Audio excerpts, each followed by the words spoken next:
সংস্কার নিয়ে কথা বলতেছেন, আপনাদের দাবিগুলো নিয়ে জানতে চাই।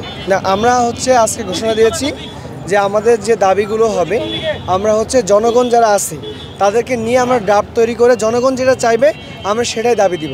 আমরা পাঁচজন, আমরা যারা মূল আয়োজক ছিলাম, আমরা মিলে দাবিগুলো দিব না। হ্যাঁ, আমাদের অভিযোগ তো এটা আসলে সবার পানির মতো পরিষ্কার। অভিযোগটা এটাই যে আমরা এই সরকার, আমাদের যে সরকার ইন্টারিম গভর্নমেন্ট, আমরা এই জুলাই বিপ্লবের পরে আমরা চেয়েছিলাম যে বাংলাদেশের সংস্কার হোক। গত 15 থেকে 16 বছর ফ্যাসিস্ট প্রত্যেক কাঠামোতে, রাষ্ট্রের কাঠামোগুলোতে যে ধ্বংস করে গেছে, সেগুলো সংস্কার করে আমরা সুন্দর একটা নির্বাচন দিবে সরকার। এই সরকার গঠনের পরে দেখা গেল কী করল, প্রথম আলো 15 বছর থেকে যে ভারতের যে তারা বিভিন্ন রাষ্ট্রের কাঠামোর উপর নিয়ন্ত্রণ করছে, তারা আবার সেই ফ্যাসিস্টকে পুনর্বাসন করতে চায়। আর আপনারা জানেন যে ভারতের দালাল হিসাবে চিহ্নিত দুইটা প্রথম আলো এবং ডেইলি স্টার, এটা সবার কাছে চিহ্নিত, কারণ তারা সমাজে এমনভাবে ন্যারেটিভ তৈরি করেছে, সেটা আপনার সবার কাছে অবগত এবং প্রতিদিন আন্দোলনে এটা নিয়ে কথা হচ্ছে।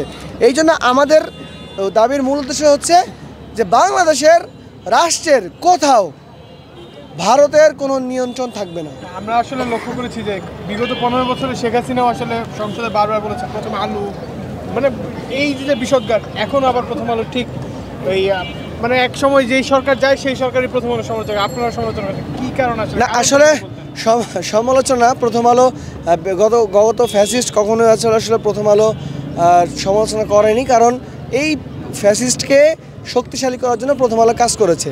যখন এইটা প্রতীয়মান হয় যে আমরা প্রথম আলো ফ্যাসিস্টের দোষর হয়ে যাচ্ছে, যখন এটা জনসাধারণের কাছে প্রতিমান হয়, তখনই তারা এইটা তাদের মতো করে একটা পলিসি, যে তারা এমনভাবে সরকারের বিরুদ্ধে ক্রিটিক করবে যে সরকার তাদের নামে একটা বাজে কথা বলবে, যেন মানুষের কাছে এটা সাপোর্ট পায় যে না, আমরা সরকারের বিরুদ্ধে কথা বলি।